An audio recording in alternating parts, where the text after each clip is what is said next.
What if there was one simple change you and I could make to increase our ability to feel God's love and in turn extend that love to others? Hi, and welcome to Magnify, an LDS Living podcast where we talk about using our influence as followers of Jesus Christ to make a difference in the world. I'm your host, Catherine Davis, a mom, a seminary teacher, and a Traeger enthusiast who loves God. If you practice yoga or have been to India, you are familiar with the word namaste, which roughly translated means, I honor the deity within you. This is what we do when we open our hearts to one another. My guest today is the delightful Virginia Pearce Cowley. Virginia is the mother of 6 children, the grandmother of 27 grandchildren, and 7 great-grandchildren. You might recognize her as the daughter of President Gordon B. Hinckley and Sister Marjorie Hinckley. She worked as a marriage and family therapist and served as the first counselor in the General Young Women's Presidency, and more recently as a full-time public affairs missionary for the church. Thank you so much for being here, Virginia. And a little fun fact that I just found out about you is that you love to learn new things. So can you share? Do you? Can you share something that you've learned in the past 6 months? Oh, well, one of them is how to use this thing right here. This technology. Another thing I've learned is just kind of a new little technique with my watercoloring, which has been really fun. And then I discovered these other little adorable things. I can't even describe them to you, that you can like take an acorn or a piece of nature or a pressed flower and just close it into this little, it was an Amazon thing. And it becomes a frame. And all you have to do is just do it. And it can be 3D or it can be. And so yesterday I did that with one of my grandchildren all afternoon, which was really fun. So those are some new things.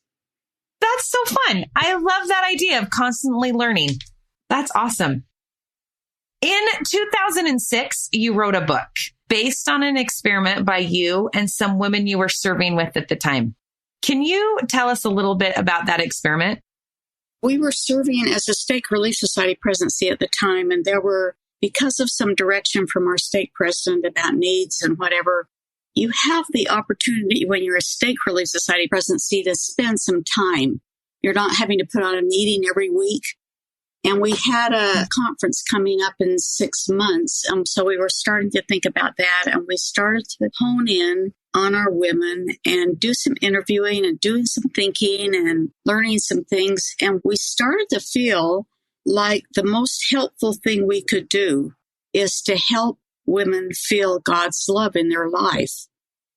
And Sister Bonnie Parkin was the General Relief Society president then. And that was her prayer in her very initial talk, is to help women feel the love of God in their lives. And so we started to think about how do you do that? And we thought of all the regular things, but somehow we came up out of our own experience with saying that when we feel God's love in our lives, we just feel an outpouring of love for other people. And so we said, I wonder if we could activate God's love in our lives by doing it backwards. If we went forward and just said, this person in my space, this moment, I'm going to extend love to, when we opened our hearts to that person, would it automatically open our hearts to God's love? And we just said, hey, we've got some time. Let's just experiment with this. And so we made some really simple rules. The first one was that you would only do this. Oh, I can't remember what the first one was, but one of the rules was you can only do this in the course of your normal life. Nobody has to go any places different or do anything, put more things in their schedule. I love that. And actually, I wrote down some of the 3 guiding principles for your experiment. And what I think is so interesting, and I love too, is almost 20 years later, I think that's still the most important thing that we as women need to feel is God's love in our life. And so the three guiding principles that you wrote in your book were: 1, to be more aware of the condition of your hearts, and with that awareness, to keep them more open towards others. 2, to do this in the normal course of your lives, which you were talking about. So in other words, you couldn't put any extra activities into your day. This wasn't about doing more. And then 3, notice the spirit and honestly report what happened or hadn't happened. And that point you were bringing up earlier, that second point, can we talk a little bit about that point about not doing anything more than what's in your ordinary life? Why was that one of your guiding principles? I guess at that point in time, we were also aware of how many programs we had started on with a lot of enthusiasm that took a lot of time and a lot of energy, and they were great, but we couldn't maintain them. We were busy. We all had children in our homes. We had a lot of responsibilities. And we just said, oh, heck, the idea of starting up some big new, I'm going to change and be a different person, I'm going to lose 10 pounds, all that kind of thing. We just can't do it. And so we just said, hey, let's just see.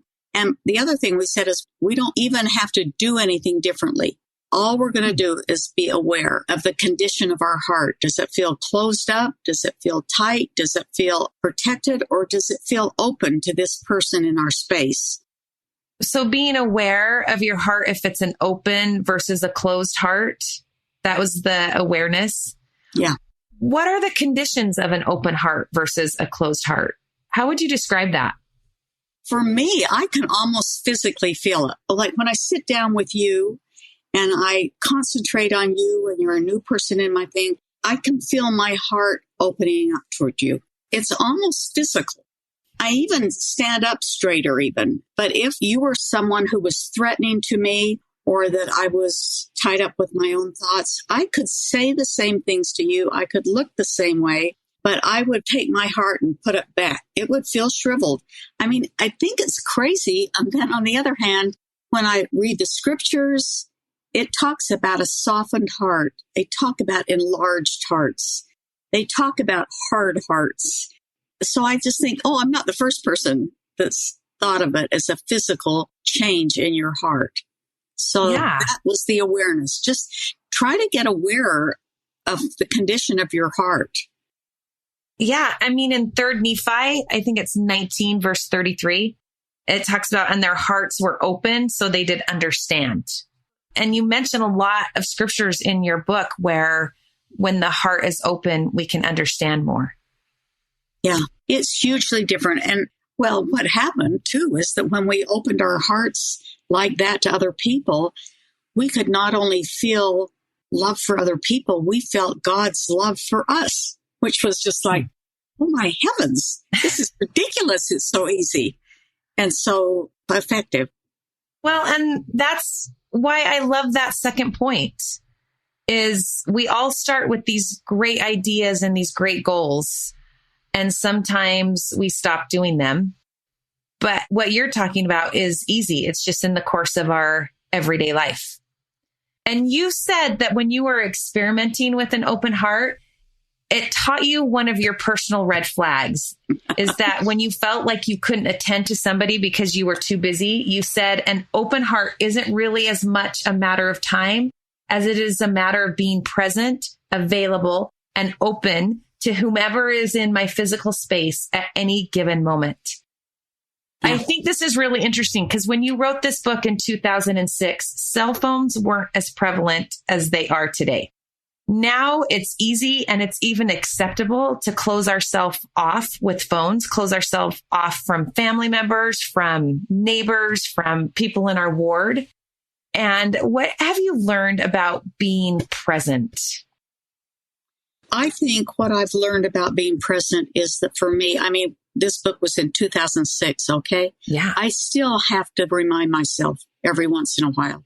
I still find myself standing in line at the grocery store or wherever and looking at my phone, thinking about what I'm going to do next so I don't see anybody. Let me tell you a really cute story because I think it helps to illustrate at this point what we're talking about. My daughter was telling me this a couple of weeks ago. She said she was in the craft store and she was looking for something. And she said there was a girl standing next to me. She said she had tattoos all over. She was bleached hair, and she just was so distressed, and she was on her telephone. And she was saying on the telephone, I don't know, I've just got to do something to calm myself. I'm in the craft store and I'm going to get something that I can just work on at home, and I think I'll feel better. So when she hung up the phone, Amy just turned to her and said, sounds like you're having a hard day. That's all she said. And she said the girl burst into tears, told her about a family member who was in the hospital. And Amy said, it took me 2.5 minutes. Because then she said, thanks for letting me unload. And then the girl got her stuff, she got her stuff, and they went out the door. Tell me that isn't the best part of your day. It is. And was it's not 2.5 nosy, minutes. it's not, but it's an awareness of somebody else in your space and being willing to think about them instead of saying, oh, I'll feel stupid if I say anything. And learning how to open our heart to others. And you said that when we feel God's love personally and every day, we are more able to help others feel God's love. So how do you feel when you experience God's love? I think that is really an interesting thing to think about, because I think what I feel most of all is noticed, valued, acknowledged, cared for, loved. And the thing that is interesting to me about feeling God's love is that I feel empowered to change. I don't feel devastated that I'm not okay, but I want to change and be better. So it's a kind of love that's empowering. It's not like, oh, you're okay, don't worry about anything. It's like, oh, you can be better. Oh, you can do this. So it's a empowering, a motivating love, but it's being noticed by him. Noticed and empowered. Mm-hmm. I like those words. Do you think it's realistic to feel that every day? I can't answer for anyone. And I think the older I get, I'm 77 years old, and I would have to say that most days, it's very seldom I don't feel God's love. I feel it. There is a base for me that wasn't there 20 years ago. His love is constant, it's available, but our ability to feel that, I think, grows tremendously. I don't think I could have, when we were doing this experiment, I didn't feel that way. And like I say, my life, the pace of it is different, so I'm not as distracted probably. And so is that what has changed in the past 20 years? I think what do you think? I think it's 20 years of reading my scriptures, of coming to know him, of coming to love and accept other people. I think it's all of that works together that I have a feeling in me most of the time. But I wouldn't have said that 20 years ago, 30 years ago. I don't know. I think it just grows with time. I don't think we should ever beat ourselves up or the expectation that I need to be feeling him all the time. But on the other hand, I think we have been given the Holy Ghost. And so I think it's available. I wouldn't say it's not possible to feel it all the time, but I wouldn't feel distressed if I thought I hardly ever felt it. I would feel like I would want to do whatever it takes to get more of that. And that happens slowly and over time. It's not a quick fix.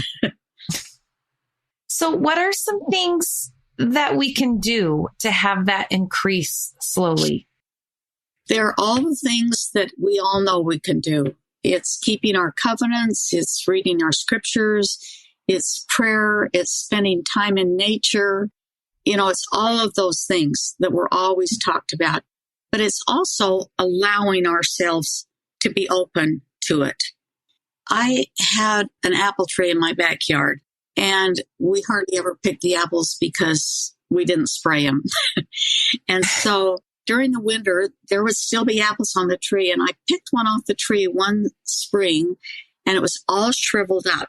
And when I looked at it closely, it was hard. It was almost hard. It was totally shriveled up, but it had shriveled around an injury. Like the birds would come and peck it to eat the apples in the winter. And so when the bird would peck it, the apple would shrink into that to protect that wound almost and become hard. And I think that's what happens with us.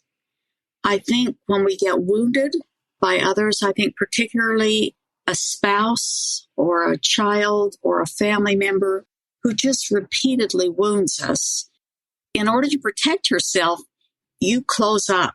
And so you shrivel up and you put your heart at the back of your little physical body so that it won't be wounded again. But the sad part is that closes us off not only to the wounding of that person, but to the love and care of other people and of God. So when we need God's love the most, here we are shriveling our heart up to protect us from everything, even his love. And so, it's a complex thing. This is a lifetime thing. And so when you start noticing your heart and there are people that have wounded you, you start feeling when they're in your presence. You feel that pulling back and you start to make very limited responses, and you can stay that way. And it takes some effort to say, I will not allow myself to be wounded by this person again, but I will open myself to other people and I will open myself to God. That's a hard deal. Yeah. And a lot of practice with being aware of your heart that you talked about. Like, you have to be aware of the condition of your heart in order to understand that might be happening. President Elder Packer told a story in one of his books, and I think I repeated it in this book, but it's a stunning story to me because he was teaching at that point in time. I think he was an institute director, but he said that he had been badly used by somebody.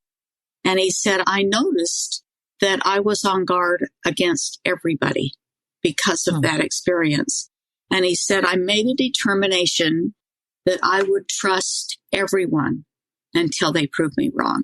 That takes courage. And he said, I did that. And I've done that the rest of my life. But he said, it doesn't mean that I haven't been badly used again. I've trusted some people that in the end, I maybe shouldn't have trusted. But he said, so I was abused again. But he said, who am I not to be abused? The Savior was abused, And so I think it's something to think about. Am I on guard all the time because of an experience I've had? And what's our responsibility, like Elder Packer was saying, to not be on guard and to allow us to feel God's love and then share God's love. Right. In fact, you shared a quote in your book from Elder John Widsoe, and I have read this quote probably 20 times, trying to digest it and understand it because it is so profound about our responsibility to one another. He said this: in our pre-existent state, in the day of the great council, we made a certain agreement with the Almighty. The Lord proposed a plan conceived by him. We accepted it. Since the plan is intended for all men, we became parties to the salvation of every person under that plan. We agreed right then and there to be not only saviors for ourselves, but measurable saviors for the whole human family. Wow. Yeah. Don't you? I love that picture of us in the Grand Council in heaven, where we all raised our hand and said, hey, I'm with you and I'll be part of this. So how can we become saviors for the whole human family? Well, we're obviously not in charge of the whole human family. We have very few responsibilities for everybody in the world, and you can't meet everybody's needs. But I look at it and I think the people in my space, if I can be filled with God's love and pass that on to them, then they can feel acknowledged, empowered to do what they need to do, to feel good about themselves, but want to be better. So if I can be a vessel of his light and love to whoever's in my space, then I'm helping people back. I'm fulfilling my obligation that I took on to help everyone come back. So what are some simple ways that you see women extend God's love? Okay, I'll just tell you simple ways. Just kind of walk through your week, whatever it was today or last week or whatever. And I think, okay, when I go to church or when women go to church and they walk into that Relief Society room, which we only get to do twice a month, which is sad, I see women who gather people in with them. When they come through the door, they don't just make a beeline to their same place where they sit with their same friend and talk to their same friend. But if they walk over there, they include somebody else in the conversation. When they're in the hallway talking in a group of people and they see somebody coming, they open the circle and let that person in. I think there are some women that just do that continually. And there are others that habitually stay in their little closed circle. So I think women have the capacity to open like that. I think one of the greatest ways we show love as women to one another is to love and value other people's children. I just think that matters. I was somewhere the other day, and in fact yesterday, and some little kids came into the house, and the mother of the house bent down and said, "Oh, I knew your mom when she was your age, and she looked just like you. She was just down there caring for this child for just a moment." And I thought, that's what women do. That's what we can do. It's my daughter putting her arm around the person in the craft store. Yeah. I think for women, those things are pretty easy for us to do. In our society, it's not frightening for another woman to go up to a woman in the grocery store or the person in line in front of her, and just be open about it. I think one of the ways that we can really be helpful as women is to invite other people to tell us their stories. Everybody has an interesting story. And how did you get this job? How did you end up with this job, Catherine? I mean, I'm dying because I'd like to interview you. But because I think that's a good story. I want to know about you. I want to hear your story. I want to know where you're from. And when I do that, what I'm doing is binding all of us together in one family, the family of God. I think those are some small and simple ways where we can extend God's love and to hear people, to listen to their stories, to love their children. I know as a mom, those who have served my kids and loved my kids, they will forever hold a very special place in my heart. And I feel like Heavenly Father's watching over me when someone serves my kids. I know I can see God's hand more evident than I think any other time in my life. Yeah. You also share a quote by Elder Maxwell in your book. And Elder Maxwell said, "Each of us from time to time is mentored and has chances to mentor. In my experience, truthful and caring one-liners that occur within such nurturing relationships have a long shelf life. You can probably recount 3 or 4 examples of how people have said something, probably a sentence or a clause, and you remember it still. It moves and touches you still. Such has been the case with me." And I love that idea of one-liners. When has somebody mentored you with a one-liner that you still carry with you? I was telling one of my walking friends about this the other day. Probably 20 years ago, 30 years ago, I don't know when it was. One of my children was in high school and she was having some real difficulty. And this friend was a teacher at the high school. She had her in classes. And I was unloading the frantic and everything and stopped right where we were walking. And she turned to me and she said, "Virginia, do you think because she's not doing well in high school, she won't make it in life?" And I said, "Actually, yes, that is exactly what I was thinking." And she said, "That is not true. She's going to make it." And I went back to that many times. And man, did she make it? She did make it in life. But at that point in time, it was a one-liner that mattered to me.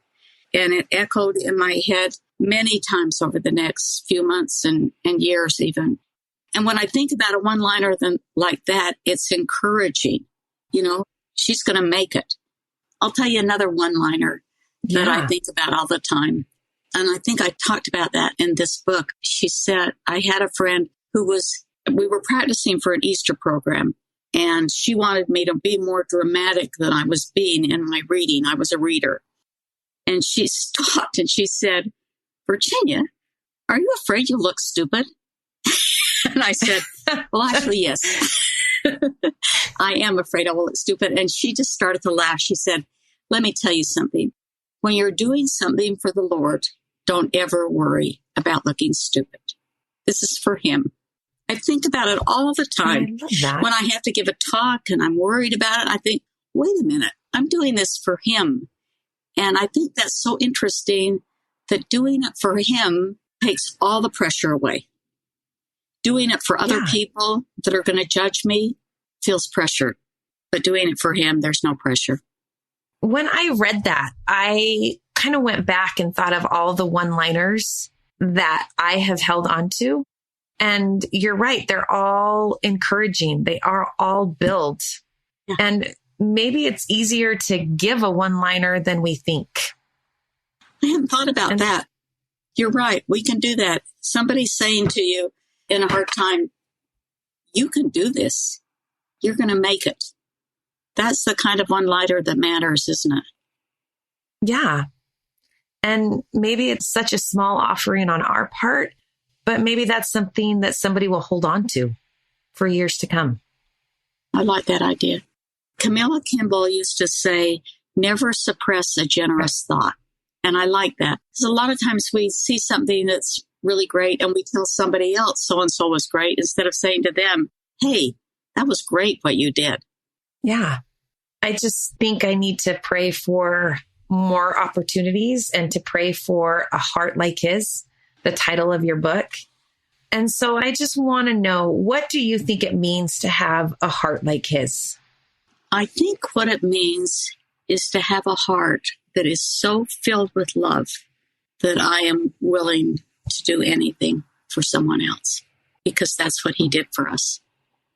I also really loved at the end of each chapter in your book, you share a small action to take away or to think about, something that we can do. And that's actually how we love to end every episode of the Magnify podcast, with one small idea or one small action from our conversation that we can implement. So before we let you go, what is your small and simple suggestion that we can work on this week? I would say, whenever you think about it, just look at the person who's in your space at that moment. You don't need to say anything to them. You don't need to ask them anything. Just look at them and think about them, and think about just opening up a pathway from your heart to theirs. It doesn't matter whether you say or do anything, but just take a moment to feel what that's like. I think you'll be amazed. I love that. Virginia, it has been such a delight to talk with you today. I have learned a lot and I feel empowered. I love that word that you said. I feel empowered that I can implement the small and simple, that I don't have to add a lot to my busy schedule, but I can be present and open my heart to have a heart like His. Thank you so much for being here today. It's been a pleasure. Virginia, it's been so fun to talk with you. The book, A Heart Like His, is available at Deseret Book. And while it's not new, it is definitely so relevant today. And don't forget to join us over on Instagram at Magnify Community. And of course, subscribe and listen to the Magnify podcast wherever you get your shows. Thanks for being here, and let's meet again next week.